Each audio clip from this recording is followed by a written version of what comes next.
1985 से पहले, ये गालबन 1984 का लास्ट महीना होगा, तो यहाँ हमारे फैसलाबाद के अंदर मौलाना हाकिम जंगवी रहमतुल्लाह अलैह, वहाँ यानी जंग बाज़ार के अंदर जो है यानी जो कमेटी घर है, वहाँ उन्होंने यानी बयान किया, उसमें मैं भी शामिल था। तो सबसे पहले फैसलाबाद से जो कुलियत जो थी मैंने अपनी और करवाई, तो बड़े माशर जोशीले थे। तो वहाँ अल्हम्दुलिल्लाह जो बांग्लादेश के एयर मार्शल नूर खां हैं, वो भी वहाँ उनकी सदारत के अंदर वो जलसा हुआ, तो वो भी अल्हम्दुलिल्लाह बड़े जोशीले थे। उन्होंने एक बात कही, फरमाने लगे जिस तरह मैंने 1965 के अंदर इंडिया के अंदर यानी बम्बे के अंदर यहाँ से मैंने अपना जहाज उड़ाया और 4 जहाज मेरे जहाज को पकड़ने वाले थे चारों तरफ से, तो उन्होंने ये पूरा किस्सा सुनाया। और मैं कि फिर मैंने दिल्ली एयरपोर्ट के ऊपर, उन्होंने मुझे वार्निंग दी, एयरपोर्ट के इसी दिल्ली एयरपोर्ट के ऊपर अपने जहाज उतारो, हमें गिरफ्तारी दो। तो कहने मैंने कहा कि ठीक है, मैं अभी आपके अंदर हूँ, मैं गिरफ्तारी दूंगा। कहने कि मैंने अपने जहाज को नीचे करते करते करते करते मैं अपने व्हील अभी साथ लगाए थे एयरपोर्ट के, तो वो तो बिल्कुल यानी यानी बिल्कुल मुतमिन थे, हमने इनका एयर मार्शल नूर खां जो उनको हमने गिरफ्तार करना है। तो जैसे फरमाया कि मेरे अभी पैर करीब लगे थे, तो वो जहाज उतर चुके थे, मैंने फौरन वहाँ से अपने जहाज को यानी उड़ाया और अगर बांग्लादेश के अंदर ले गया। वो चारों जहाज हैरान परेशान रह गए, ये क्या हुआ हमारे साथ, हमारे 4 जहाज इस जहाज को पकड़ नहीं सके, कि मैंने उड़ा के वहाँ बांग्लादेश के अंदर ले गया। इस तरह मुझे अल्लाह पाक की गिरफ्त से महफूज फरमाया। उन्होंने कहा जिस तरह मैंने ऐसे किया है, ऐसे ही दूसरे फिरके को तुम भी उड़ा दो। तो अल्हम्दुलिल्लाह बड़ा जोश था, बड़ा वलवला था। तो मैं अल्लाह के फज़ल करम से इन 1984 से इस जमात का तैच हुआ। तो अल्लाह ताला के फजल से हमारी जमात बढ़ती गई। मौलाना ज़ियाउल कासिमी साहब सुप्रीम काउंसिल के चेयरमैन थे, उन्होंने हाकिम जंगवी रहमतुल्लाह अलैह, उन्होंने भी अल्लाह ने बड़ा नवाजा था। उनका एक अंदर से दर्द था, वो खतीबना अंदाज में तकरीर नहीं करते थे, बल्कि दिल के गम और दर्द से तकरीर करते थे। शावर करने मुझे अच्छी तरह याद है, हम स्टेज पर थे तो और उलमा की तकरीर हो रही थी। तो जब मौलाना जंगवी रहमतुल्लाह अलैह इनका 1 बजे बयान शुरू होना था, मजमा तो बिखर गया, मजमा जो था वो जाने लगा। तो वहाँ के स्टेज सेक्रेटरी ने कहा, आवाज़ें देने लगे मजमे को जैसा इकट्ठा करते हैं। मौलाना जंगवी साहब ने मैक पकड़ा और मैं तो नहीं, तुझे आवाज़ें देने की जरूरत नहीं है, अल्लाह के फजल जब मैं तकरीर शुरू करूँगा, ये जो जाने वाले ये तो आएंगी, जो घरों के सोए वो भी आएंगे। तो अल्हम्दुलिल्लाह जब उन्होंने तकरीर शुरू की तो मैंने अपनी आंखों से देखा है, आधे घंटे के अंदर वो पहला जलसा भी बढ़ गया, बल्कि उससे तादाद भी ज़्यादा हो गई। यानी मैंने उनकी तकरीरें कि वहाँ अल्हम्दुलिल्लाह उकाड़े के अंदर जो उन्होंने तकरीर की आग और शोले, वो भी बड़ी तकरीर उनकी यानी बहुत ही यानी मशहूर हुई, आग और शोले। इस तरह जो मुख्य नवाज के ऊपर तकरीरें करते थे। लेकिन मेरा अर्ज करने का मकसद ये है, उनके दिल के अंदर यानी सिपा सहाबा की और सहाबा की ऐसी अजमत थी और सिपा सहाबा की तंजीम की ऐसी अजमत थी। अल्लाह रब्बुल इज़्ज़त ने, मैंने अपनी आंखों से देखा, आदम तारिक साहब को भी, अली शेर हैदरी को भी, और मौलाना ज़िया फारूकी साहब और दीगर उलमा कराम को, लेकिन जिस तड़प से दर्द से वो बयान करते थे, कोई भी ऐसा आलम नहीं था तड़प के दर्द से बयान कर सकता। उनकी तड़प और दर्द की वजह से, बल्कि एक शख्स ने कहा कि मौलाना आप उम्रा कर रहे हैं, हम खर्चा आपका उठाते हैं। तो आंखों से आंसू आ गए, कहने लगे उम्रा किस तरह जाऊं, जब मैं नबी के सल्लल्लाहु अलैहि वसल्लम के दरबार पर जाऊंगा, रोजे पे जाऊंगा, अगर मुझे नबी ने पूछ लिया कि अम्मी आयशा सिद्दीक़ा रज़ी अल्लाह ताला अन्हा जो उम्मत की माँ है, उनकी तौहीन हो रही है, तो आप जो है जहाँ उम्रा करने आए, इसके मैं उम्रे पे नहीं जाऊंगा, मैं इसके लिए जान कुर्बान कर दूँ। हस्सू बलेल के अंदर जो 18 दारी से चौक आदम की तरफ रास्ता जाता है, सड़क जाती है, वहाँ हस्सू बलेल एक जगह आती है, स्टाफ आता है, वहाँ उन्होंने, यह गालबन 1986 की बात है, वहाँ उन्होंने यानी एक कुतिया के गले के अंदर हाथ डाले और उसको कपड़े पहनाए। तो मादल्ला मादल्ला मादल्ला, ये जबान से ऐसी बात निकलने के लिए दिल धड़क रहा है, उसको यानी कुतिया को ऊपर अम्मी आयशा का नाम लेकर उसके सर के ऊपर जूते मार मार कर उसको ख़त्म कर दिया। तो उसके बाद फिर गर्मा राजे के अंदर जो वहाँ कुरान जलाए गए और अजीब वहाँ मसला था, मौलाना जंगी का पूरा रास्ता बंद किया गया। तो जंगी फरमाते थे मैं जाके रहूँगा, तो अल्हम्दुलिल्लाह ताला के फजल करम से उन्होंने वहाँ बयान किया। और वहाँ उस वक्त सुन्नी के मौजा वहाँ इसाब कासमी साहब जो थे वहाँ खतीब थे, तो वो पूरे उनके साथ हुए।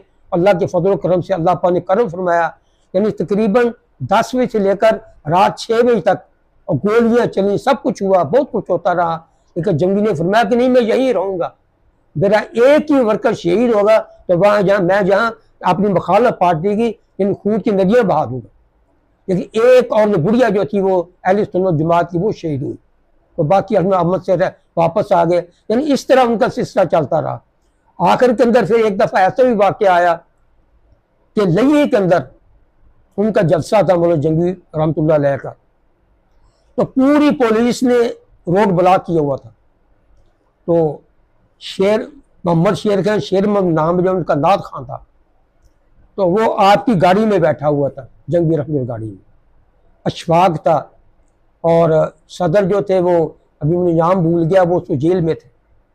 तो जब वहाँ से पहुँचे हैं तो घर मोड़ से जब बारे की तरफ गए, बारा थाने के अंदर, तो वहाँ पुलिस ने नाका लगाया हुआ था। देखो कितने होशियार हैं मौलाना जंगी रहमतुल्लाह। तो वहाँ गाड़ी से उतरे, पीछे से एक वैगन आ रही थी डाला, उसके अंदर जो थे बहुत लोग सवार थे, वो लिए जा रहे आपके जलसा सुनने के लिए। आप उस अपनी गाड़ी से उतरकर उसके पायदान पे खड़े हुए, पायदान पे खड़े होकर नारे लगा रहे थे जंगी जिंदाबाद, जंगी जिंदाबाद, जंगी जिंदाबाद। तो इस तरह नारे लगाते लगाते जो पुलिस वाले, जो बारा थाने के पुलिस वाले थे, उनके अंदर से वो वैगन लेके निकल गए। उनको बेचारों को खबर भी नहीं हुई। आखिर के अंदर जब वो इनकी अपनी गाड़ी वहां पहुंची तो जो इनका नाथ खान था, गालिब शेर उसका नाम था, तो उसको पकड़ लिया। वो बिल्कुल उनकी शक्ल मिलती जुलती थी। उन्होंने पकड़ा, बारे थाने ले गए, उसको बहुत मारा। वो कहे मैं जंगली नहीं, कहने तू ही जंगली है। उसको मार मार के उसका मुंह जो था सजा दिया, जिस्म पे भी किया। बाहर अब वो थाने के अंदर ही रहे, उनकी शनाख्त करनी थी। तो ये जो गाड़ी है जिस पे पिकअप पे वो पाँव रख कर गए थे, वहाँ आगे यानी पुल आता है, वहाँ एक पुल आता है, वो अभी वो पुल का नाम जेल में नहीं आ रहा, वहाँ भी उन्होंने बिल्कुल नाकाबंदी की हुई थी। तो उससे पहले ही अल्लाह अकबर, ये होते हैं मुजाहिद। तो तरतीब ये की कि अब क्या करें, यहाँ तो उससे भी ज़्यादा सख्ती है। तो वहाँ एक गदा रेडी ली, उसके अंदर उसके ऊपर जो है 4 देगें रखी। 4 देगों की एक देग के अंदर मौलवी जंगी रहमतुल्लाह बैठ गए, ऊपर उसका ढक्कन दे दिया। तो बागरवा पुल गालिब उसके कहते हैं, मुझे नाम नहीं याद आ रहा, यानी बिल्कुल पुलिस ने ब्लॉक किया होता। तो गदा रेडी, वो गदा रेडी वाला जो था वो इमाम सपा सहाबा का था, जो गदा रेडी चलाने वाला था, उसका भी तूने खौफ नहीं करना। तो टिक टिक टिक करते करते गदा रेडी को क्रॉस कर देना। तो वो इस तरह गदा रेडी को गदे को चलाता चलाता चलाता बिल्कुल पुलिस के अंदर से वो जो खोता रेडी उसके लेकर क्रॉस कर दिया। और जब क्रॉस कर गए फिर आगे जाकर और एक गाड़ी थी, उसको लिया, उसमें बैठे। तो अब जो है शाम हो चुकी थी। जिस मस्जिद में जलसा करना था उस मस्जिद को पूरे पुलिस ने घेरा हुआ था। अब वहाँ यानी जिला लइये से पहले ही वहाँ एक मोटरसाइकिल ली, मोटरसाइकिल ऊपर बैठाया, तो बच्चे 1 फरलांग पहले या 1 किलोमीटर पहले वो जिंदगी उतार दिया। इन्होंने धोती पहनी हुई थी, यानी जो जिम्मेदारों का लिबास था वो पहना हुआ था। वो पहन के मस्जिद के करीब गए, वहाँ थानेदार से पूछा तो ये इतनी पुलिस क्यों है, क्या वजह है? उसने कहने आगे से जवाब दिया, यहाँ मौलाना जंगी का जलसा है, उसके सुनने के लिए इतने लोग आ रहे हैं। तो आप फरमानिए अच्छा मोर मैं तो जाता हूँ। इतनी बार कह के सीधे स्टेज पे चले गए। पुलिस वाले हैरान हो गए जब नारे लगे स्टेज से जंगी जिंदाबाद, जंगी जिंदाबाद। पुलिस वाले हैरान रह गए जी गुजर कहाँ से गए आगे। तो अजीब बात है, आप हैरान होंगे। और सपा साहबा के जो कारकुन थे वो भी अजीब थे। तो वहाँ जाकर यानी स्टेज पे बैठ गए और तकरीर की, 1.5 घंटा तकरीर की। तो वहाँ ये तय पाया कि आप ऐसा करना है कि तकरीर के जे या मैं लफ्ज़ बोलूँगा तो लाइट बंद कर देनी है। एक और आदमी खतीब आएगा जो मेरे लहजे में तकरीर करेगा, तकरीर चलती रहेगी, लाइट बंद कर देनी है। मस्जिद से ऊपर सीधा रस्सा डाला हुआ था, उस रस्से से इनको खींचना था मस्जिद की छत पे, छत की बैक साइड के ऊपर जो थी वो खेत थे, वो छत की बैक से उनको उतारना था, आगे मोटरसाइकिल लेकर, मोटरसाइकिल वाला था उससे लेकर इनको जाना था। तो जब वो जुमले कहे तो सेक्रेटरी जो था उससे बिजली को बंद कर दिया। जब बिजली बंद हुई तो दूसरे मौलाना साहब उठे तो उनकी लैब में तकरीर कर रहे थे, वो तकरीर करते रहे, बिजली बंद हो गई, आपको खींचा रस्से से मस्जिद छत पे ले गए, आगे फिर रस्से से मस्जिद की छत से नीचे उतारा और आगे मोटरसाइकिल लेकर चले गए। तब यानी 1:30 बजे की ये बात है, जब 2-2:30 हुए तो अभी जलसा खत्म होना है, पकड़ लो जंगली को, पकड़ लो जंगली को, पकड़ लो जंगली को। पुलिस वाले धाड़ा मार के आगे, जंगली तो वहां है ही नहीं, वो तो अल्हम्दुलिल्लाह जंगली पहुंचने वाले थे। अब एसपी ने उस जो वहां 3 फूलों वाला इंस्पेक्टर था उसको रेस्क्यू से कहा तेरा तू इस काबिल नहीं है, हालांकि खुद शिया था वो, देखो तू इस काबिल नहीं है कि तू जलसे के अंदर ऐसा कर सके। मैंने सुना है कि उसकी फिर उसने वर्दी उतारी और एसपी साहब को कहा ये खुद मिला हो उनके साथ, तो एसपी भी शिया था, वो भी शिया था। अल्हम्दुलिल्लाह जब फिर हड़ताल हुई, सब कुछ हुआ, उसने बहुत सख्ती की। अल्लाह के फिर तीसरे दिन फिर वहाँ का जो एक और अफसर था उसको अगवा किया, मैं उसका नाम नहीं लेता, जब उसको तो हमारे बहुत साथी मौत उलमा गिरफ्तार हो गए। जब इसी को अगवा किया, इसी को अगवा करे कहाँ रखा था, मैं उस जगह का नाम नहीं लेता, तो उसको कुछ नहीं मारा पीटा, कुछ नहीं किया, उसको मेहमान बनाकर रखा। लेकिन ऐलान के जब तक हमारा एक कार को नहीं छोड़ोगे हम आपके इसी को नहीं छोड़ेंगे। अल्लाह के फजल तीसरे दिन एक हमारा कार को छोड़ दिया, फिर उसको एसी को छोड़ा। इस तरह मौलाना जंगीर हम तो एक नहीं, हम से उकाड़ा के अंदर, लाहौर के अंदर मोची दरवाज़ा जो है वहाँ जलसा हुआ, वहाँ मौलाना फरूकी साहब रहमतुल्लाह अलैह तकरीर कर रहे थे, तो मौलाना हक तो जंगीर तो शहीद हो चुके थे, तो वहाँ 4 ग्रेनेड चले और 5 लाशें हमने वहाँ से उठाई, लेकिन वहाँ तकरीर ख़त्म नहीं हुई, जलसा उसका जारी रहा। ऐसे ही जब पैगंबर इनकलाब कॉन्फ्रेंस जो थी जहाँ फैसलाबाद डोबीगढ़ में हुई, तो अल्हम्दुलिल्लाह अल्लाह पाक के फजल करम से वहाँ जो था मौलाना आदम तारक साहब वो जब स्टेज पे आए, आज तक भी उनकी वीडियो मौजूद है, तो गोलियाँ चलनी शुरू हो गई। तो अल्हम्दुलिल्लाह अल्लाह के फजल करम से जो वहाँ करीब कॉलेज है, कॉलेज की वहाँ वाशरूम में है, उसकी छत के ऊपर बैठे हुए थे, तो वहाँ इमाम बाड़े के सामने गोलियाँ आ रही थी। एक भी कारकुन हमारा जो था वो छोड़ के नहीं वहाँ से गया। फिर आखिर में मशवरा किया, अब करना क्या है, गोलियाँ चल रही हैं, मौलाना आदम तारक रहमतुल्लाह तकरीर कर रहे हैं, 1.5 घंटा तकरीबन गोलियों की बुछाड़ के आप तकरीर करते रहे। आखिर हमने सोचा भी करें क्या, कि हमने मशवरा किया कि जो ट्रांसफार्मर है जहाँ से बिजली इमाम बगाड़ा को जाती है उसको उड़ा दें। फिर हम सीधा ट्रांसफर को टारगेट किया, ट्रांसफर उड़ा दिया। अब जब जैसे ही ट्रांसफर उड़ा, बिजली बंद हुई, वो कुत्तों की तरह फिर वहाँ से भागे। इस तरह उनको खौफ था कि अब बिजली बंद हो गई है, अब हमें उन्होंने आकर पकड़ना है, वो इमाम बाड़ा खाली कर दिया। तो मौलाना आदम तारक साहब रहमतुल्लाह अलैह, इतना उनके में जोश था, इतना उनका वलवला था, इतना वो गोली आज तक बनी नहीं है जो मुझे लगनी है, जो गोली मुझे लगनी है वो कहीं जा नहीं सकती। अल्लाह ताला के फजल करम से ये पैगंबर इनकलाब हमारी जो कांसे कामयाब हुई। उसके बाद फिर आगे मौलाना इसार जो शहीद हुए हैं जंग के अंदर, उनकी ताज़ियत के लिए हमने मौलाना हकमनाथ और दूसरे दीनी जितने अकाबरीन थे उन्होंने फिर यहाँ घंटे घर का जलसा रखा। जब जलसा रखा तो अल्हम्दुलिल्लाह अल्लाह के फजल करम से मेरे पास साइकिल था, अल्लाह का हिफाजत करते हैं, उस साइकिल के ऊपर मैं सुदूपुर से सीधा काशी साहब के घर में जाया करता था। आप हैरान होंगे, एक जरा बराबर भी दिल के अंदर खौफ नहीं होता था। जहाँ घर से साइकिल पे चलना और सुदूपुर के अंदर से हमने अपने साइकिल पे जाके थे अपनी ड्यूटी सारी अंजाम देनी।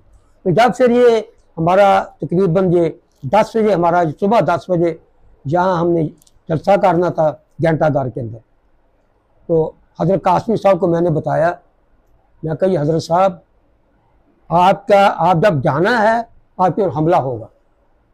तो वो बड़े माशाल्लाह खतीबन आदमी कहने लगे, आपको जिब्रील ने के बताया। बड़े उनकी खिताबन अंदाज था। मैं कहता वो तो नहीं, ऐसे नहीं हो सकता, लेकिन मैं बड़ी इनकी खबर रखता हूँ सिद्दीपुर वालों को, इनका पूरा मशवरा हो चुका है, इन्होंने आपके ऊपर हमला करना है। ये कहने कि क्या करना चाहिए। मैं कहती देखो भी जो सोचना करे। तो 5 गाड़ी पुलिस की मंगवा ली और हमारे सिपा साहबा के जितने कारकुन थे गाड़ियों वाले सब आ गए। मेरा ख्याल कि 100-150 मोटरसाइकिल था जो आगे पीछे था। इस काफले की शक्ल के अंदर जो है घंटेघर में पहुंचे। तो जब घंटेघर में पहुंच गए हैं तो वहाँ पूरा घेरा किया हुआ था। ये मिंटकुमरी बाज़ार, जंग बाज़ार, अमीपुर बाज़ार और ये क्या नाम है कुहाना बाज़ार और कचहरी बाज़ार में हमारा जो था मजमा था। रेल बाज़ार और कचहरी बाज़ार में हमें मजमा था। और अल्हम्दुलिल्लाह जो कचहरी बाज़ार का गोल है उससे भी आगे तक पब्लिक बैठ। ये दिन का टाइम है। तो हज़रत कासमी दीगर अकाबरी हमारे बयान कर रहे थे। हज़रत कासमी साहब की जब बारी आई, ये दिन का टाइम है, तो फिर पता चला कि वाकई मेरा जो मैसेज था वो सही है। जब आपने तकरीर शुरू की तो ये जो बिल्कुल मैदान खाली था, इतनी पुलिस थी कि ऐसे समझो कि पाँव रखने की जगह नहीं थी। लेकिन पुलिस का मैं हाल आपको बाद में बताता हूँ क्या हुआ। ये अमीपुर बाज़ार बिल्कुल जहाँ खाली था, यहाँ भी पुलिस थी। और उन्होंने क्या किया, और मैं क्योंकि वहाँ सिक्योरिटी का इंतजाम संभाला हुआ था, तो कासमी साहब तकरीबन 15 मिनट तकरीर हुई। वहाँ से एक आदमी आया अमीपुर बाज़ार से, उनका पूरा प्लान था कि कैसे करना है। तो जब वो आया उस शेर पर चढ़ने लगा। इनकी जो शक्लें होती है दूर से पहचानी जाती है। मैं भाग के आया, आके उसको यहाँ पकड़ लिया। अब मेरे में ताकत उड़ दी, मैं आगे खींचूँ, वो आगे खींचे, करते करते पुलिस वाला आया, क्या मसला, मैं किसको ले जाऊँ। जब भाई उसने ऐसे पीछे किया, उसने पिछले से फायरिंग कर दी, हवाई फायरिंग। अब हवाई फायरिंग की है, अभी वो केस अभी तो यानी कैमरे में हर चीज़ आ रही थी। उनका मकसद ये था कि जैसे मैं फायरिंग करूँगा, जो है कि मैंने एक फायरिंग हज़रत कासमी साहब के ऊपर की है, तो मैं कैसे बचूँगा वहाँ से। तो अमीपुर बाज़ार के अंदर जो इमाम बाड़ा वहाँ से फायरिंग शुरू कर दी, हलचल मचेगी, मैं भाग के आ जाऊँगा। तो जैसे उसने इस तरह हवाई फायरिंग की, वो समझ गए कि ये उनको फायरिंग कर दी है। अभी अमीपुर बाज़ार का जो इमाम बाड़ा वहाँ से फायरिंग शुरू हो गई। जैसे फायरिंग शुरू हुई, हम तो पकड़ लिया था, पुलिस वाले को दिया, पुलिस वाले के ऊपर फायरिंग उसे छोड़ दी।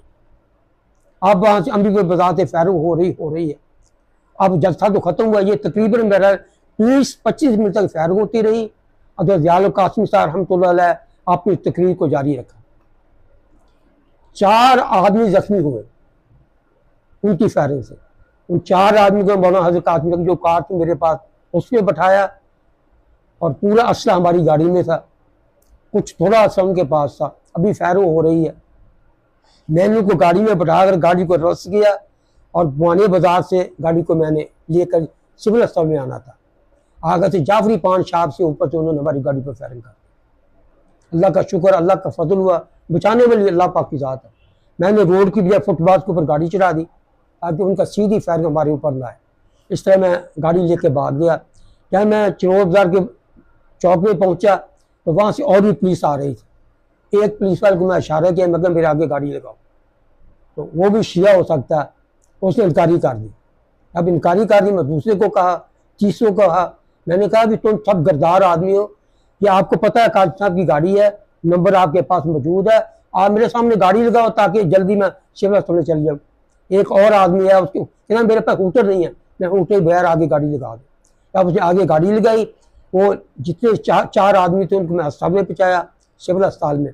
वहाँ उनकी ट्रीटमेंट होनी शुरू हो गई। मैं गाड़ी वहाँ से वापस लिया, कारखाने बाज़ार में आया। जब मैं वापस आया हूँ, हज़रत कासमी साहब को अकम तेल वाला जो है फौत हो गया, अल्लाह ने जन्नत नसीब फरमाए। बहुत ही बहादुर आदमी थे, बहुत ही दिलेर आदमी थे। है तो कारोबारी थे लेकिन बहुत दिलेर थे। हज़रत कासमी साहब को साथ लिया। उनका घर हेता दुकान है, अभी उनके बेटे दुकान कर रहे तेल की, ऊपर उनके घर है। हज़रत कासमी को लेकर ऊपर चले गए। खैर मैं वापस जब आया तो फायरिंग शुरू थी। फायरिंग अभी भी हो रही है, मोर्चाबंदी की हुई है सिपा साहबा ने, वो उधर से फायरिंग कर रहे हैं। तो जो बाहर फड़िए जो थे अपनी दुकानों के बाहर इस तरह लगा के सामान ऊपर बांध देते हैं, उनकी ओर लेते लेते लेते हमारे जो मुजाहिद थे वो आगे बढ़ते रहे। उसमें बहुत ऐसे लोग हैं जिनमें नाम नहीं लेना चाहता, लश्कर जंगी भी थे, सब वहाँ मौजूद थे। बहरहाल यानी वहाँ तकरीबन 11 साढ़े 11 दिन के टाइम से फायरिंग शुरू हुई और रात 11 तक फायरिंग चली, मुकाबला होता रहा। पुलिस वाले जो थे उनकी मेरी बात पीछे रह गई। जब फायरिंग शुरू हुई है, घंटाघर में इतने पुलिस वाले थे कि जब वो भागे हैं तो जो घंटाघर के अंदर वो लोहे की ऐसे लगी हुई हैं, तो किसी की पैंट इधर फंसी हुई है, किसी की नीचे फंसी हुई है, कोई ऐसे लड़क रहा, कोई ऐसे लड़क रहा, और कुछ भाग रहे हैं। यानी उनका हाल ये था कि जिस तरह चूहे भाग रहे इस तरह भाग रहे थे। तुम है तो फादर पब्लिक के, तुम्हारा हाल क्या है? मैंने अपनी आंखों से देखा है थानेदार को, तो एक जो वहाँ हंसी वो आइसक्रीम की दुकान उसमें घुस रहा था। तो बहरहाल अल्हम्दुलिल्लाह अल्लाह के फजल से जब मैं वापस आया देखा ये हालात हैं, फायरिंग होती रही। यानी ये समझो कि 11 साढ़े 11 दिन के फायरिंग शुरू हुई है और रात के 9 बज गए, अंधेरा हो गया। अब के लिए भी क्या करना चाहिए, मुफ्त तजवीज़ होने लगी। मैंने ऐसा मेरे दिल में एक बात आ रही है कि जो हमारे मुजाहिदीन हैं तो जिनका तल्लक लश्कर के साथ है, तो इनके काफ़ी लड़के जो हैं इश्तिहारी हैं। तो बेहतर यह है कि हम जो एम्बुलेंस से मंगाएँ, एम्बुलेंसों के अंदर इनको जटा के इनको जंग में भेज। खैर वो अकरम जो था वो भी इस पर एग्री हुआ, तो हज़रत ज़ियाउल कासिम साहब रहमतुल्लाह वो भी एग्री हुए, और दूसरे जो और भी साथी थे वो कहने हाँ जी बिल्कुल ये बात ठीक है। तकरीबन 10:30 बजे रात फिर ये ईदी की एम्बुलेंस से मंगाई, उससे 5-6 आदमी थे, उनके ऊपर सफ़ेद कपड़ा डाला कफन वाला, उनको गाड़ी में बैठाया एम्बुलेंसों में, उनके जंग में भेज दिए। तब जंग पहुँच चुके हैं, फिर हमें इतला मिली कि जंग में पहुँच चुकी है। फिर हम वहाँ से हज़रत कासिम साहब को मैंने साथ लिया, इन अभी रास्ता कौन सा अख्तियार करना। मैं कही रास्ता हम जो है ये गंदे नाले वाला जो ये रास्ता अख्तियार कर तो रस्सी को जाता है। तो कहने कि ये रास्ता जो है बहुत ख़तरनाक है, रात का टाइम है। मैं कि हमारे पास असरात की मौजूद है, नहीं ये नहीं है बात कि खड्डे बहुत है, कहली इसलिए नहीं मैं डर रहा, ये मसला है खड्डे बहुत है। मैं कि कोई नहीं, गाड़ी को मैं नहीं चलाना, आप फिक्र ना करें। अल्हम्दुलिल्लाह अल्लाह ताला के फजल करम से हम फिर वहाँ से यानी यहाँ उनका घर है हाजी अकरम का, वहाँ से कारखाने बाजार में निकले, आगे पहुँचते होते गंदे नाले के साथ साथ 79 जो है यहाँ कलीम शहीद पार्क है, वहाँ से गुजर हम घर में आए। तो अल्लाह ताला के फजल करम से यानी ये एक नुमाया वाक़या होता जो जहाँ डोबी गाड़ के अंदर आज तक मौजूद है। मैं इन बात करने का मकसद यह है हमारे जितने अकाबरीन हैं अल्लाह पाक ने उनको एक जज्बा दिया हुआ, और जंग के अंदर पत्नी कितनी बार मुझे फायरिंग हुई, मुल्तान के अंदर हुई, कासिम बाग के अंदर, लाहौर में ग्रेनेड चलाया गया। और मैं अक्सर कहता था कि हमारे जब भी साथी हमारे उलमा शहीद होते थे उनकी अपनी गलती होती थी। वो गलती क्या थी, तो जो भी साथी वो साथ बैठा लिया, जो भी साथी वो काफ़ी साथ मिला लिया, यानी उसकी ना पुंछाना ना कुछ है। ऐसे ही लोग जो हैं इसकी मिल के जो है गर्दारी करते हैं। मौलाना आज़म तारक साहब जो शहीद हुए थे वो भी इसी वजह से हुए, और हाकिम जंगवीर रहमतुल्लाह अलैह तो ये भी आपने ही इनको शहीद करवाया। इकबाल जो था उसने इसको शहीद करवाया, तो हाकिम जंगवीर रहमतुल्लाह मौत तो बरहक है, लेकिन आपने ही ये काम किया है। उसमें मैं भी जंग के अंदर मौजूद था, क्योंकि तबलीग की जमात इज्तिमा हो रहा था। तो इज्तिमा के अंदर मौलाना मुफ्ती ज़ैनुल आबिदीन साहब रहमतुल्लाह अलैह, अल्लाह उनकी कब्र को रोड़ा राम पे नाज़िल फरमाए, उनका बयान शुरू हुआ। तो हम स्टेज के करीब बैठे हुए थे, मेरा 15 मिनट बयान हुआ मगरिब नमाज के बाद, तो मजमा जो तो उठना शुरू हो गया। फायरिंग के बाद हमने नहीं सुनी, तो हमारी समझ में नहीं आया कि जंग में फायरिंग होती रहती है। तो आधा घंटे के बाद अनाउंसमेंट हुई, ये पहली अनाउंसमेंट मैंने सुनी जो तबलीग की जमात के इज्तिमा में होती है। जो मैंने बड़े बड़े इज्तिमा देखे हैं तबलीग की जमात, आज तक ऐसी अनाउंसमेंट नहीं हुई। तो मुफ्ती साहब ने अपने बयान को बंद किया और फरमाया कि ए मजमे वालों, किसी बदबख्त ने हक में जंगी गोली चलाई है, वो शहीद हो गए। ये पहला चांस है पूरे, यानी मैं जितनी तबलीग की जमात यह कि आज तक इसमें ऐलान हुआ। वाक़े तो बहुत होते रहते हैं, क्योंकि मुफ्ती साहब ने बारमला से उस स्टेज के ऊपर कहा कि आज हमारा बयान नहीं होगा, बल्कि मजमा जो ख़त्म हो गया और हमारा इज्तिमा ख़त्म हो गया, कोई जो जमात नहीं के लिए कोई जो है हमारी तश्कील नहीं हुई। तो फिर जंग जो था वो तो आग का समुद्र बन गया। हर तरफ से गोलियों के बाद बुछार जब चल रही थी, और हमने रात यहाँ वहीं गुजारी, इज्तिमागाह के अंदर ही, और इज्तिमागाह बिल्कुल खाली था। यहाँ सुबह के वक्त जो थे वहाँ गए तो मौलाना जंगीर रहमतुल्लाह अलैह, अल्लाह पाक उनकी कब्र को, वो हमारे तो लीडर हैं, हमारे तो दिल की धड़कन, हम तो कहने ही हैं। गैर भी कह रहे थे, मैं तकरीबन 3.5 घंटे उनकी डेड बॉडी के साथ बैठा रहा, ऐसे ही था कि जैसे शेर सोया हुआ, और उनका खून जो था अभी ऐसे जैसे जारी है। तो ये एक शहाद यानी शहीद की निशानी है।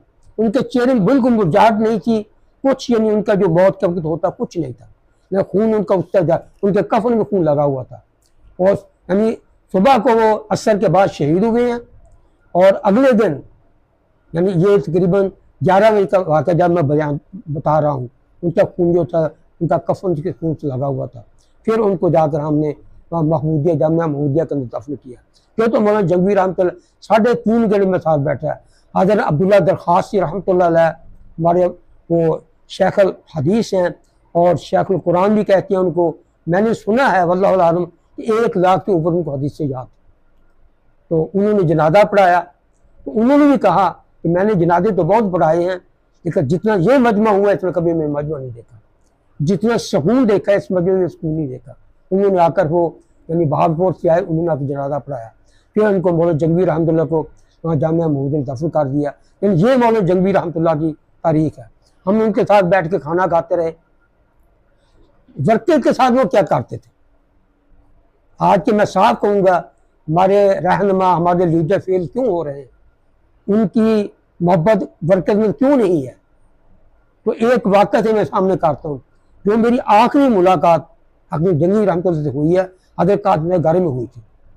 ये असर के बाद का वाक़या, हज़रत साहब जंगीर रहमतुल्लाह जाल कादरी घाट से निकले, अपनी कार पे बैठ चुके थे और दरवाजे बंद कर चुके थे। तो मैं पीछे से डिग्गी की तरफ से बैक साइड से, क्योंकि हमें अकीदत था मैं मिल लूँ। जब मैंने उनको देखा तो वो तो बैठ चुके हैं, गेट बंद कर लिया है, तो मैं अपनी डिग्गी से पीछे यानी वापस होने लगा।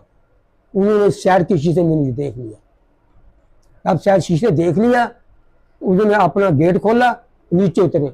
मैंने सोचा कि ये कोई काम याद आ गया, हज़रत जाल कादरी के साथ उतर के उनसे दोबारा मिलेंगे। तो मेरे दिल में ये नहीं था कि इनके दिल में वर्कर की कितनी मोहब्बत है, लेकिन इससे मुझे पता चला। फिर तो मैंने सोचा अपने दिल में वो हज़रत साहब से कोई काम याद है, वो तो मिलने गए हैं, लेकिन वो अपना गेट खोल के इधर पीछे को आए हैं। तो मैं पीछे डिग्गी आकार की वहाँ खड़ा था, आकर मुझे ऐसे बगलगीर हो गई। मैं हैरान परेशान था उनके इस मामले के अंदर। इतना बड़ा लीडर, इतना बड़ी शख्सियत, और ये मेरे जैसे वर्कर के लिए ऐसे कर रहे हैं। और फिर उन्होंने मेरे माथे में बोसा दिया, तो मैंने उनके माथे में बोसा दिया, सलामदा लेकर अपनी गाड़ी में बैठे, मैंने गेट बंद किया। वो यानी जिंदा रहने के रहते हुए ये आखिरी मेरी मुलाकात थी। तो वो मैं हैरान हुआ कि मैं एक आम वर्कर हूँ, मेरी कोई हैसियत नहीं है, तो उसके बावजूद अपनी गाड़ी से उतर मुझे मिल रहे हैं। वो कहते थे जिस लीडर ने अपने वर्कर को इज्जत नहीं दी वो लीडर कभी कामयाब नहीं होगा। ये मैंने अपने कानों से उसके सुने और सुना कि जिस लीडर ने अपने वर्कर की हिफाजत नहीं की मुसीबत तकलीफ के वक्त, वो कभी लीडर कामयाब नहीं हुआ। तो ये उनका, और खुद वो यानी कचहरी में जाकर जो यानी सलीम जो होता है वो उनका वकील था। पहली दफ़ा जब मैंने उनके चेहरे को देखा तो मैं जाने में गया, वो कचहरी के अंदर मौजूद थे, बहुत मजमा था चारों तरफ। मेरे दिल में आया कि ये बहुत बड़े कद्दावर होंगे, जारी तौर बड़े लीडर होंगे जैसे लीडरों की होता है। तो मैं उस मजमे में सोच रहा था कौन है मौलाना हाकिम जंगवीर रहमतुल्लाह। मैं खैर देखा कि 400 मजमा है, तकरीबन 300 आदमी होगा। तो तारीख पे जाना था, शेख हाकम की तारीख थी।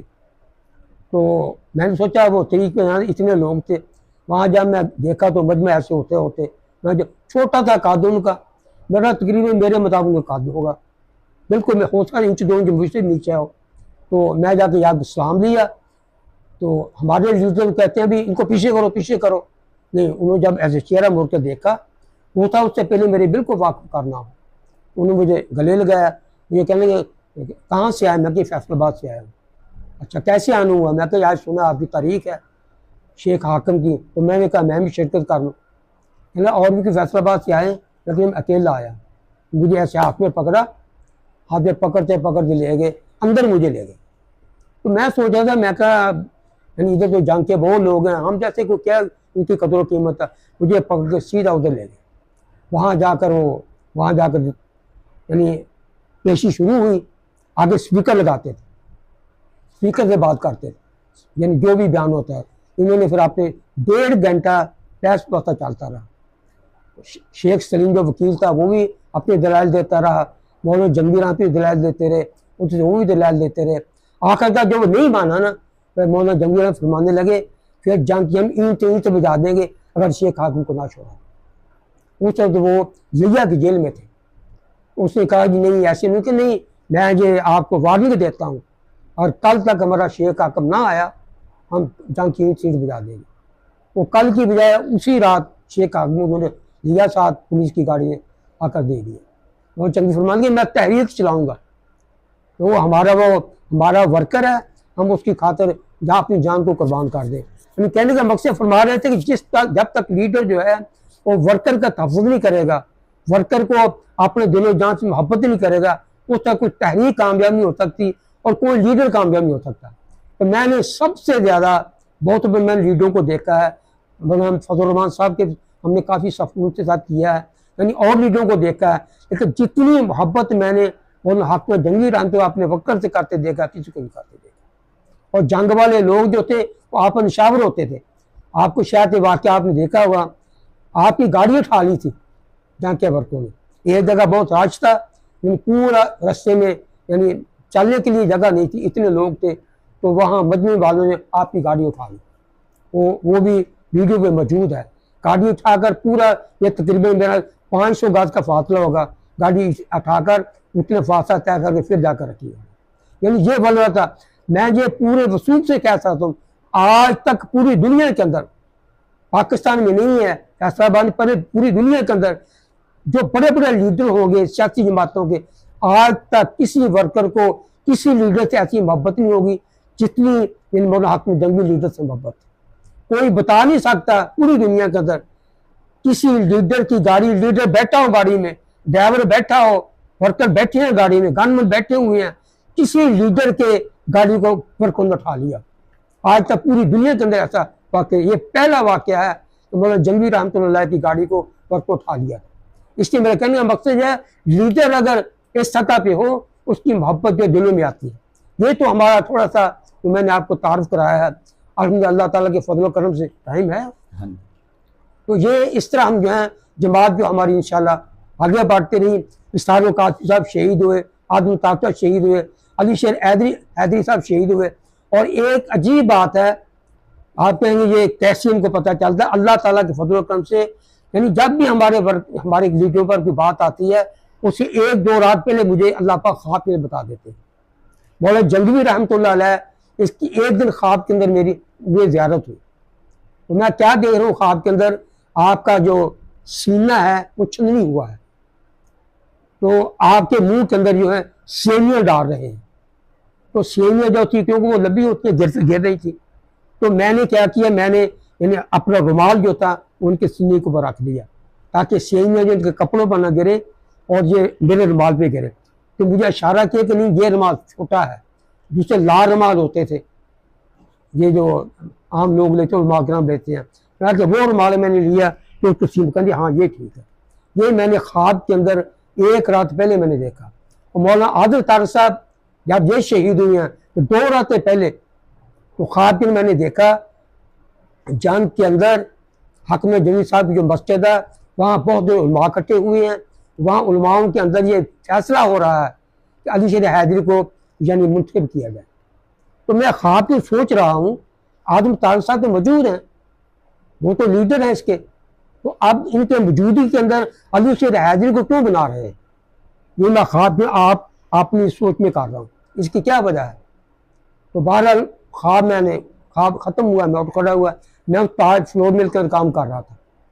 तो उन्होंने जामिया मसूद के अंदर एक तकरीब से, तो मैं जब अपनी ताज फ्लोर में से वहाँ जाने के लिए हाजिरों की गया तो अभी मैं दाखिल नहीं हुआ तो वहाँ से लोग निकल रहे हैं। मैंने सोचा जैसे जलसा ख़त्म हो गया, ये असर के करीब का टाइम था, तो मैं पूछा कि लेकिन कहने लगे मौला आजम ताज साहब को शहीद कर दिया गया, अभी मजमा जो ख़त्म हो गया। तो वो मुझे ख्वाब याद आया कि वो यानी ये पैगाम दिया गया आजम तारिक साहब के बाद। और फिर देखो मजे की बात, मेरा ख्वाब किस तरह सच्चा हुआ, उसके जब वो शहीद हो गया आजम तारिक साहब, अब कोई भी लीडर बन सकता है। लेकिन सब आलम मौजूद हैं, जय्यद आलम मौजूद हैं, बड़े बड़े लीडर मौजूद हैं, लेकिन उस बाद में जब तय हुआ तो अली शेर हैदरी को लीडर बनाया गया, जिससे मेरी ख्वाब जो थी वो सच्ची साबित हुई। इस टाइम निकलने का मकसद, जब किसी वर्कर को किसी लीडर से मोहब्बत होती है, अल्लाह पाक ख्वाब के अंदर उसको बता देते हैं। हज़रत जावेद कासमी साहब जब इनकी वफ़ात हुई है, ये खारे के अंदर जलसा करने गए, इनकी खिताबत अजीब थी। ये यानी जब खिताबत करते तो अंदर से आवाज़ आती थी। तो वहाँ जब जलसा हुआ, उस जलसे के अंदर इनको यानी खून की उल्टियाँ आई। जब खून की उल्टियाँ आई तो क्योंकि ये बड़क मारते थे, अब उम्र का तकाजा था, बीमारियाँ बहुत थी, जब उन्हें वहाँ बड़क मारी तो मेरा तकरीबन पौना घंटा इनकी तकलीफ हो चुकी थी। जब बड़क मारी तो अंदर से मुझे कलेजा फटा या क्या हुआ, तो खून की उल्टियाँ आनी शुरू हुई। वहाँ से उन्होंने एम्बुलेंस पे लिया, फैसलाबाद में लिया। फैसलाबाद आते ही सबसे पहले उन्होंने इसको जावेद मुकासिम को कहा, मेरे बारे के जाओ उनको फ़ोन करो, उनको बताओ ये हाल हुआ, ये ऐसे तो हुआ। तो मेरे दिन के अंदर आया, मैं उन्हें खून की उल्टियाँ, वो भी घबरा रहे थे। मैंने सोचा शायद पर हमला हुआ, तो मैं फ़ौरन वहाँ से साइकिल पकड़ा, मैं सीधा चले गया। गाजी साहब को मिला तो वहाँ इनका जो रफ़ीक इनका खादम था, वो मोर के जो पर होता उससे ऐसे हवा दे रहे थे। तो मैं जाके मिला, यकीन करें मेरी आंखों में आंसू आ रहे हैं। मेरे इस तरह हाथ पकड़े तो काफ़ी देर तक सीने से लगा रहे और खामोशी अख्तियार की। तो आखिर में मुझे कहने लगे, आप मेरे साथ काफ़ी वक्त लगा है, तो आपसे कुछ ज़्यादती भी हुई होगी, कुछ आपके यानी ज़हनी तौर पर आपको यानी बुरा भी लगा होगा, तो पता कोई नहीं मौत का कब आ जाए, आप उन्हें माफ़ फरमा दें। मैंने हाथों को चूमा, क्योंकि आप मेरे उस्ताद हैं, मैं मसला तवील से पढ़ा है, आप मेरे उस्ताद हैं। मैं आपसे माफ़ी मांगता हूँ कि आप हमारे लीडर भी थे, उस्ताद भी थे और बड़े मोहसिन थे। अगर मुझसे आपके काम में गफलत हुई है, आपके कहने से बराबर में नहीं उतर सका, आप मुझे माफ़ फरमा। तो वो खामोश हो गए और मुझे खामोशी साबित हुआ कि इन्होंने मुझे माफ़ कर दिया। तो फिर मुझे कहने लगे, मैंने कहा हज़रत ये सवाल ही नहीं पैदा होता है कभी मेरे दिल में कि आपके बाहर होता है, मैं कभी कोताही हो सकती है, मैं कभी नहीं, कभी मेरे दिल में नहीं। हाँ मुझे अच्छी तरह याद है, एक जब हम गोल मस्जिद से निकले तो मैं गाड़ी चला रहा था, मैं पूछा, मैं कहता कहाँ जाना है, कहने कि सीधे जाओ। तो मैं गेट से सीधी गाड़ी निकाली, अभी मुझे जगह तो पता नहीं है, सीधे जाओ। तो मैंने सीधी गाड़ी कर दी। आगे एक गुजरों का घर है, 2-3 गलियाँ छोड़ कर राइट में, तो वहाँ इनकी दावत थी, तो मुझे तो पता ही नहीं था। मुझे बोला सीधे जा। तब उस गली से मैंने आगे क्रॉस कर लिया ना, तो मैं जोर के थप्पड़ मारा मुझे, हैरान परेशान। तो पीछे से इंतजार था, कौन सा, उसने बोला भी इस गली में जाना है। मुझे गुस्सा तो आया, मैं कहा मुझे तो पता ही नहीं है, या तो मुझे पहले बताते फिर था। मुझे कहा सीधे जाओ, तो मुझे भी पता किधर जाना है। खैर मुझे बहुत गुस्सा भी आया, गाड़ी बैठ की रिवर्स की, मैं उधर चले गया। उधर जाके मैं बैठ गया बाहर गया, मैं बड़ा ही रोया, बहुत रोया। उधर साहब चले गए, अब तो मुझे कहना आप जाके खाना खाओ, मैं कहीं मेरा दिल नहीं चाहता। मैं खाना खा के बाहर निकले, बाहर निकल के फिर गाड़ी में बैठे, घर में गए। घर में जाकर तो इसी तरह मेरे हाथ पकड़े, कहले आप मुझे माफ़ कर दें। मैं उनको ब्लड प्रेशर भी था, शुगर भी थी, मुझे पता ही नहीं चला कि मैं आप साथ क्या किया। इंतज़ार कहने लगे आपने क्या किया, आपने मुँह पर थप्पड़ मारा। तो मैं कहते ना असल बात यह है कि मुझे पता ही नहीं था, अगर आप मुझे बता देते भी उसके घर में जाना तो मैं वहाँ गाड़ी मोड़ लेता। आज मैं सीधे चलो, तो मैं सीधा चल गया। तो कहने लगे मेरी ही खुदा है, मेरी ही गलती है। मैं कहनी हज़रत उस्ताद जो होते हैं उनकी गलती, शिगिर्दों की गलती होती है। मेरे अंदर भी इतनी कैपेसिटी नहीं थी कि मैं मजीद आपसे पूछ लेता, जहाँ मेरी जुर्त नहीं है कि मैं बार बार से सवाल करूँ। तो कोई मसला नहीं है, मैंने हाथ चूने, हाथ चून के नहीं कि आप दिल से मुझे माफ़ करें। ये बिल्कुल कोई ऐसा मसला नहीं, मेरे दिल में ज़रा बराबरी है। इस तरह यानी हमारे अकाबरीन जो है वो ये नहीं देखते कि 2 टके का ड्राइवर है, कि अगर कोई गलती हो जाती है तो वो माफ़ी मांगते हैं। अल्हम्दुलिल्लाह अल्लाह ताला के फजल करम से इस तरह हमारे अकाबरीन से, और हनीफ जंगली जो माशाल्लाह खैर मदारस के भी मोहतम हैं, उनसे भी हमारी मुलाकात होती रही।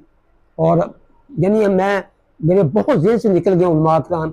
यानी आकर के मैं यही अर्ज़ करूँगा तो जो भी मुझे आलम मिलता रहा, जिसकी मैंने पता नहीं कितनी उलमा की जूतियाँ सीधी की, और हर से मुझे यही दुआ करवाता रहा, आप मेरे लिए दुआ करें कि मेरे भी घर से नबी सल्लल्लाहु अलैहि वसल्लम के दीन का इल्म जो जारी हो।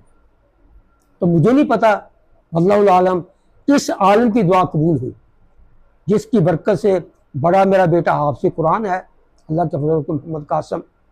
लेकिन मैंने बहुत ज़ोर लगाया आगे पढ़ जाए, नहीं पढ़ सका, उसके मुकद्दर हैं, लेकिन मैंने पूरी कोशिश की आलम बनाने की, क्योंकि उसने हिफ्ज़ किया, आगे नहीं बढ़ सका। उसके बाद मेरा बेटा मुफ्ती मोहम्मद जासिम, अल्लाह पाक इनकी ज़िंदगी में बरकत आकर इनके इल्म में बरकत अता फरमाए, इनको डाला।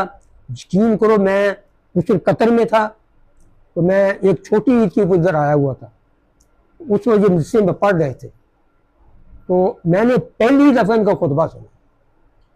उससे पहले मैं कोई इनका बयान, कोई तकरीर नहीं सुनी थी। पहली दफ़ा ईद उल फितर का मैंने ईद की नमाज़ पढ़ाई, इन्होंने खुतबा दिया, वो खुतबा सुना, और मैं पूरे वसूल से कहता हूँ, मैं पूरा उसी वक्त जान गया कि आम आलम में से आलम नहीं होगा, अल्लाह पर इसको आगे बढ़ाएगा। वो खुतबे की सोने की इनकी जो यानी तर्ज था खुतबे का, और उनकी जो खुतबे की अंदाज था, उसे मैंने साबित किया। तो अल्हम्दुलिल्लाह वो भी मेरा जो गुमान था वो ऐसे नहीं हुआ। अल्लाह पाक ने आज इनसे तकरीबन 2200 से ज़्यादा उलमा कराम और दीगर हज़रात इनके शागिर्द हैं, और अल्हम्दुलिल्लाह पूरे मुल्क के अंदर मुख्तलिफ अज़लात के अंदर ये कोर्स करवाते हैं। और अल्हम्दुलिल्लाह मेरी दिली दुआ है अल्लाह रब्बुल इनको दिन दुगनी रात चुगनी तरक्की नसीब फरमाए। और ये भी मेरी दुआ है अल्लाह पाक हमारी नस्लों से अल्लाह के वली कुतुब गौस पैदा फरमाए, और हमारी नस्ल जो है क़यामत तक चले। कोई नस्लें रास्ते के अंदर स्टॉप हो जाती हैं, जब रस्ते में ख़त्म हो जाती हैं, तो फिर उनके लिए दुआ करने वाला कोई नहीं होता। ये मैं अल्लाह ताला से इल्तिजा करता हूँ, अल्लाह पाक जिस तक उन्होंने मेरी पहली दुआएं आगे सुनी हैं, और करने वाले अल्लाह पाक की ज़ात हैं, ऐसे ही इस मेरी दुआ को कबूल फरमा। अल्लाह पाक इनकी नस्लों से यानी क़यामत तक हमारी नस्ल से यानी जारो सारी रखे, और हमारी नस्ल को और आने वाली हमारी नस्लें जो हैं उनको दीन पर पुख्ती फरमाए और तौहीद पर कारबंद फरमाए, शिरक और बिदअत से करीब ही ना आए। हमारी औरत मस्तूरात को अल्लाह पाक दीन पर हज़रत फातिमा ज़हरा रज़ी अल्लाह ताला अन्हा सलामुल्लाह अलैहा, हज़रत अम्मी आयशा सिद्दीक़ा रज़ी अल्लाह ताला अन्हा सलामुल्लाह अलैहा, उनके नक्शे कदम पर चलने की तौफ़ीक़ अता फरमाए। और यहाँ बढ़ के यानी नबी के दीन से बढ़ के अल्लाह पाक को हमारी रहनुमाई फरमा। मैं इन्हीं अल्फाज से अपनी बात को ख़त्म करता हूँ। सबसे पहले मैं गुनाहगार हूँ, अल्लाह पाक इस इंटरव्यू की बरकत से मेरे गुनाहों को माफ़ फरमाए, हमारे घर वालों को गुनाह को माफ़ फरमाए। हमारी अहलिया जो आज से तकरीबन 3-4 महीने फौत हो गई हैं, अल्लाह पाक उनकी कब्र को मनव्वर फरमाए। बल्कि मैं कहा करता था, मेरी अहलिया कहती थी कि आपका बेटा आलम बना है, तो देखो इन सारी तवाज़ो यही होता है। मैंने कहा नहीं, मेरी वजह से बना, ये तेरी जो गोद है उसकी वजह से बना। क्या तो इसको रहम के अंदर रखा है, तेरा रहम इतना पकीज़ा है, उसकी बरकत से अल्लाह पाक ने यहाँ हमें मुफ्ती और ऐसा आलम जो दिया है, इसकी हम तारीफ खुद नहीं कर रहे, पूरा जहान जो तारीफ कर रहा है। अल्लाह की मुझे और आपको और पूरी दुनिया के जितने आलम हैं सबको अल्लाह पाक जो है उनके हिफाजत फरमाए, उनके इल्म के अंदर इजाफा फरमाए। जितने मुसलमान हैं अल्लाह पाक सबको कारबन दीन पर मौत अता फरमाए। हमें अल्लाह पाक जिंदा रखे इस्लाम पर और मौत दे ईमान पर।